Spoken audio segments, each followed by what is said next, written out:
انشاءاللہ سلسلۃ الصحیحہ کے سلسلے کو آگے بڑھائیں گے. یہ حدیث نمبر 101 ہے. باب من اہل الجنت والنار، جنتیوں اور جہنمیوں کا بیان.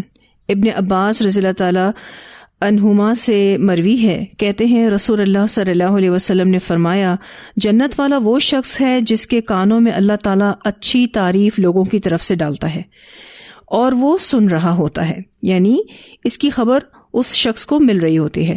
اور جہنم والا وہ شخص ہے جس کے کانوں میں اللہ تعالیٰ لوگوں کی طرف سے شر ڈالتا ہے اور وہ سن رہا ہوتا ہے. اسے ابن ماجہ، طبرانی اور بیہقی نے روایت کیا ہے، اور یہ حدیث جیسا کہ میں نے آپ کو بتایا کہ سلسلۃ الصحیحہ میں بھی موجود ہے. اس حدیث میں آپ دیکھیے تو جنتیوں اور جہنمیوں کا بہت ہی مختصراً بیان کیا گیا ہے، اور جنت والا اس شخص کو کہا گیا ہے کہ جس کو اچھی تعریف مل رہی ہے، سچی تعریف مل رہی ہے، اور لوگوں کی طرف سے اس کو اپریسیشن مل رہی ہے، اور وہ ان تعریفوں کو سن بھی رہا ہوتا ہے.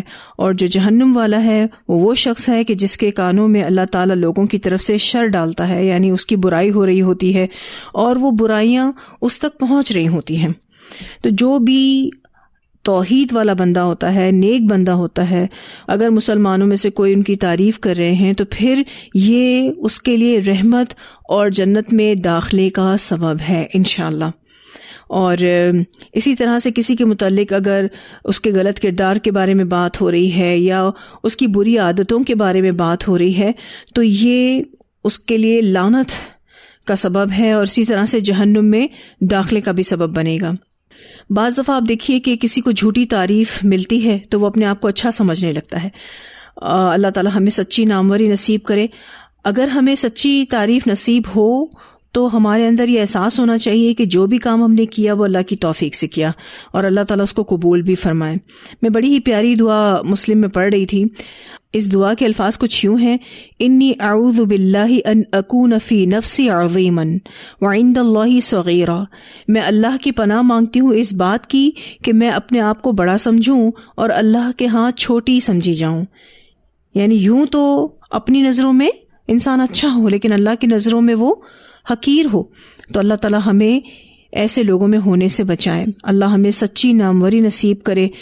جہاں ہمیں یہ دعا کرنی چاہیے کہ اللہ ہمیں سچی ناموری نصیب کرے ہماری زندگی میں بھی اور ہمارے مرنے کے بعد بھی، وہاں ہمیں ساتھ ساتھ یہ والی دعا بھی کرنی چاہیے، کیونکہ جب آپ کو اپنے اچھے کام کی تعریف ملتی ہے اس وقت آپ کے نفس کے لیے بہت بڑی آزمائش ہوتی ہے کہ آیا آپ کا نفس جو ہے اس تعریف کو سن کر موٹا ہو جاتا ہے، پھیل جاتا ہے، یا پھر آپ کا نفس جو ہے وہ اس تعریف کو سن کر عاجزی اختیار کرتا ہے.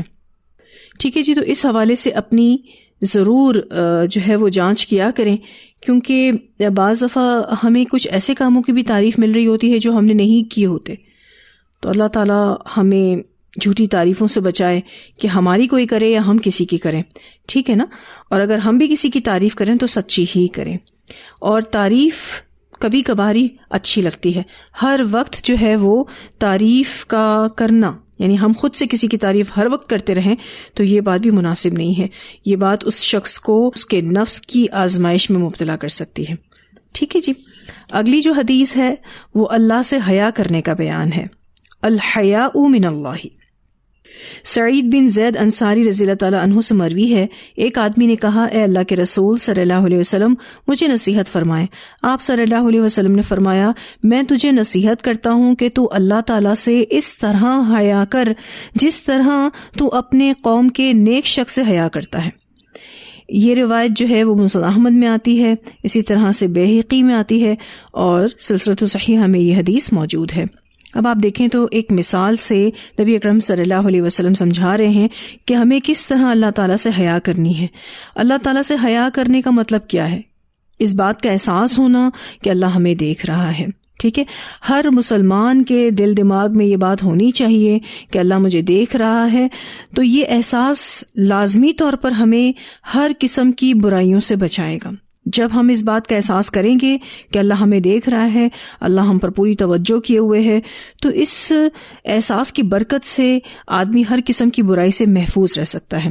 جس طرح ہم کسی بڑے عالم یا اپنے والدین یا اساتذہ کی موجودگی میں کچھ بھی غلط کرنے سے شرماتے ہیں، تو ہمیں اللہ تعالیٰ سے بھی اسی طرح سے حیا کرنے کی ضرورت ہے.